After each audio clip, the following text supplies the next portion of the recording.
ఈ జిల్లాలకు మార్పులు ఉండవని అంటున్నారు. దయాకర్ గారు మొన్న మధ్య ఏదో కమిటీ కూడా దయాకర్ గారు ఇంకా రాలేదు. ఈ మన కృషాంక్ గారు చెప్పండి, ఈ జిల్లాలో మార్పులు చేస్తారని పెద్ద ఎత్తున హడావుడైంది కదా.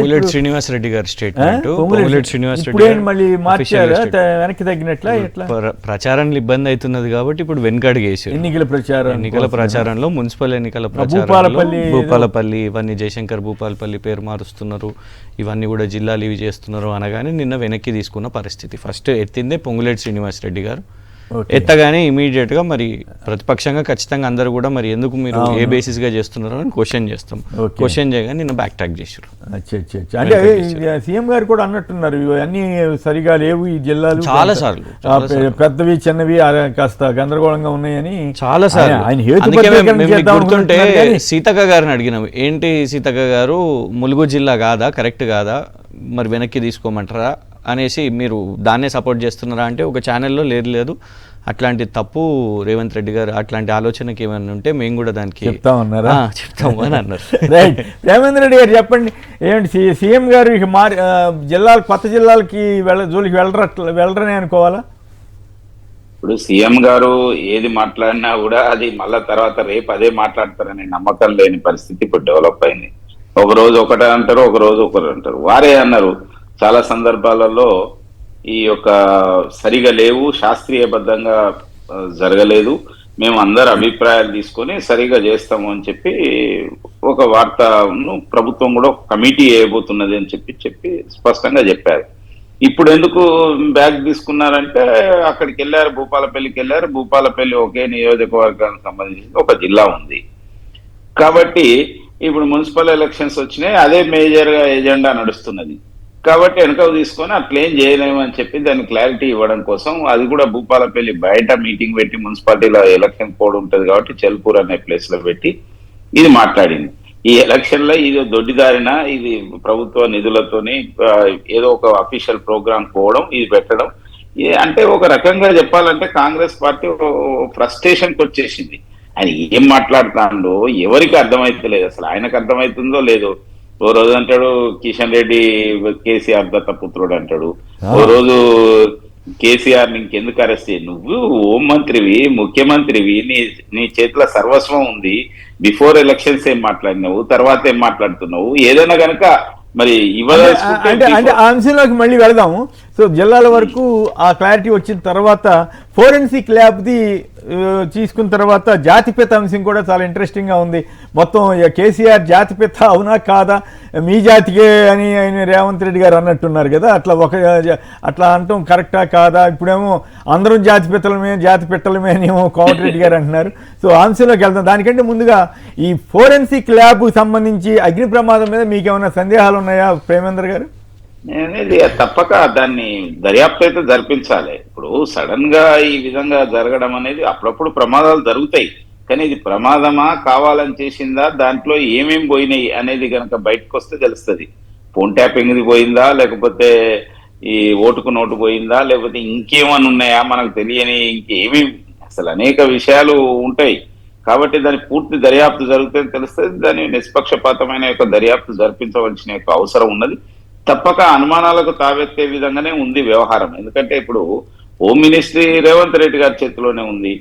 అసలు హోమ్ మినిస్ట్రీ రేవంత్ రెడ్డి గారి చేతిలో ఎందుకు పెట్టుకున్నారు అంటే అది మనకు తెలియదు. కాబట్టి పెట్టుకున్నప్పుడు వీటికి బాధ్యత వారు వహించవలసి వస్తుంది. ఇప్పుడు ఎలక్షన్ జరుగుతుంది, అందరం అగ్ని ప్రమాదాలు జరిగితే మంత్రిను హోంమంత్రి అట్లా బాధ్యత వహిస్తారు. ఇప్పుడు దేశవ్యాప్తంగా అనేక జరుగుతున్నాయి, అన్నిటికీ మోడీ గారు అమిత్ షా గారు బాధ్యత వహిస్తున్నారా?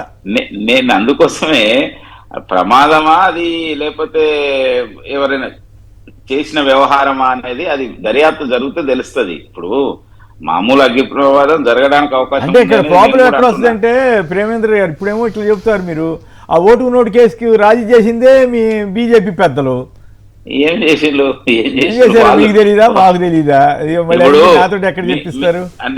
అంటే కొమ్మినేని గారు నేను అనేది ఏంటంటే అసలు కేసీఆర్ ప్రభుత్వం ఉన్నప్పుడు దాన్ని ఏదైనా లాజికల్ కంక్లూజన్ తీసుకపోయినా ఎక్కడైనా అగ్రిమెంట్ ఇంటర్నల్ గా మరి ఏమున్నాయి అడ్డం పడిందే మీరు కదా. వెళ్ళలేకుండా అడ్డం పడిందే మీరు. కేసీఆర్ గారిని కూడా భయపెట్టే పరిస్థితి తీసుకొచ్చింది మీరు కదా, మీరు వాళ్ళు అనండి ఎవరన్నారండి. ఇక అవి ఇప్పుడు ఆధారాలు లేకుండా వాటి గురించి నేనేం మాట్లాడగలుగుతా? ఆధారాలు లేవా? కాదు కాదు, ఇప్పుడు మీరు చెబుతున్నారు కదా, ప్రస్తుతం మీ బీజేపీ ఎంపీగా ఉన్న ఒక ప్రముఖుడు ఇక్కడే నా ఈ టీవీ ఛానల్లో కూర్చుని ఆయనే ఆ రోజుల్లో ఆరోపణ చేశారు, ఇంకా పెద్ద పెద్ద ఆరోపణలు కూడా చేశారనుకోండి, అది వేరే కదా. రైట్. ఏమిటి ఎఫ్ఎస్ఎల్ మీద, ఎఫ్ఎస్ఎల్ అగ్ని ప్రమాదానికి ఓటుకు నోటుకు సంబంధం ఉందని చెప్పి మీరు కేటీఆర్ గారు చాలా సంచలనాత్మకంగా ఆరోపణ చేస్తున్నారు. అయితే షికాగోయిల్ గారేమో ఖండిస్తున్నారు, ఏమి అది కరెక్ట్ కాదు, అన్ని కోర్టుకు కూడా సబ్మిట్ చేశాం కాబట్టి ఇప్పుడు అసలు ఇష్యూయే కాదని అంటున్నారు. మరి మీరు తప్పుడు ఆరోపణ చేస్తున్నట్లు అవదా అప్పుడు? కొమ్మినేని గారు, ఇవాళ ప్రభుత్వం స్పష్టత ఇవ్వకుండా వాళ్ళు మాట్లాడుతున్న దాంట్లో చూస్తుంటే, గమనిస్తుంటే డెఫినెట్గా ఇవాళ రాష్ట్ర ప్రజలకు అందరికి కూడా అనుమానాలు వస్తున్నాయి.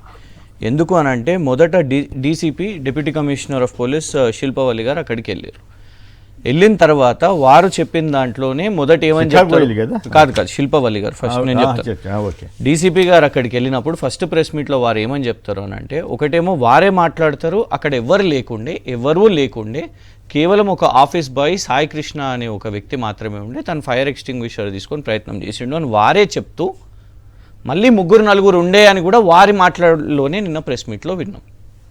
ఈ 3-4 ఎవరు? ఒకరు ఉన్నారు అని మీరే చెప్తారు, మళ్ళీ 3-4 ఉన్నారు, వాళ్ళ తర్వాత ఎవాక్యువేట్ అయిపోయినారు, అక్కడ ఇమీడియట్గా ఎవాక్యువేట్ అయిపోయినారు అని అన్నప్పుడు క్వశ్చన్ నెంబర్ 1 అక్కడ అనుమానం వస్తుంది. తర్వాత మొదటి రోజు ఒక ప్రెస్ నోట్ వస్తుంది. మరి ఆ ప్రెస్ నోట్ ఎవరు రాసిరో మాకు తెలియదు, కానీ ఎలాంటి డ్యామేజెస్ కాలేదు, ఏమీ డ్యామేజెస్ కాలేదు, అసలు ఏం కాలేదు అనేది ఇమీడియట్గా వాళ్ళు ప్రెస్ నోటు సోషల్ మీడియాలో సర్క్యులేట్ చేస్తారు. ఆ తర్వాత నిన్న ఉదయం అసలు ఎందుకు ఇదంత కారణము అంటే, ఎఫ్ఐఆర్ వచ్చిన తర్వాత ఇక డ్యామేజ్ కంట్రోల్ మొదలుపెట్టారు. ఎఫ్ఐఆర్లో చాలా స్పష్టంగా సర్వర్ రూమ్ కానివ్వండి, అనాలిసిస్ ల్యాబొరేటరీ కానివ్వండి, కంప్యూటర్ ల్యాబొరేటరీ కానీ, సర్వర్ రూమ్ అంటే ఇక మీకు మొత్తం ఉన్న సిస్టమ్స్ అన్నీ కూడా దానికి సంబంధించిన కంప్యూటర్ ల్యాబొరేటరీ, రీసెర్చ్ ల్యాబొరేటరీ ఇవన్నీ కూడా ఇలా డ్యామేజ్ అయిపోయినాయి, పూర్తిగా తగలబడిపోయినాయి అనేసి అన్నారు. ముందు రోజేమో మీరు ఒక ప్రెస్ నోట్ రిలీజ్ చేస్తారు, అసలు ఏమీ కాలేదు అని చెప్తారు. ఆ తర్వాత ఇప్పుడు ఎఫ్ఐఆర్లో అయితే ఇక ఒక ఇన్స్పెక్టర్ ఇక పెట్టేసరికి, డీటెయిల్స్ పెట్టేసరికి ఇవి బయటికి వచ్చేసినాయి. సో ఇవాళ ప్రభుత్వంలోనే ఇలా డబుల్ స్టాండర్డ్స్ ఉన్నప్పుడు, డ్యూయల్ స్టేట్మెంట్స్ ఉన్నప్పుడు నిష్పాక్షికంగా అవుతుందా? ఇంకొకటి, ముఖ్యమంత్రి గారు ఇవాళ గౌరవ ముఖ్యమంత్రి గారు ఎవరైతున్నారో వారి నేరపూరిత చరిత్ర కూడా అక్కడనే ఉన్నది కాబట్టి వాళ్ళ అనుమానం వస్తున్నది.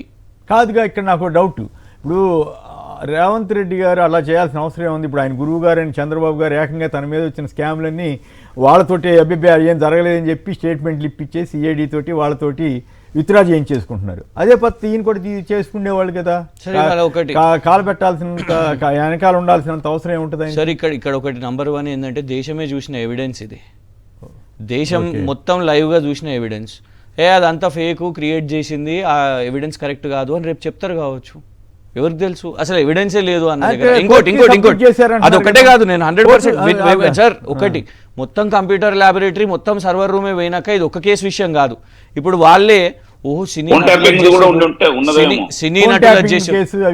నటులది చేసిండ్రు, వీళ్ళది చేసిర్రు, వాళ్ళది చేసిర్రు అని చెప్పి రేపు ఏమంటారు?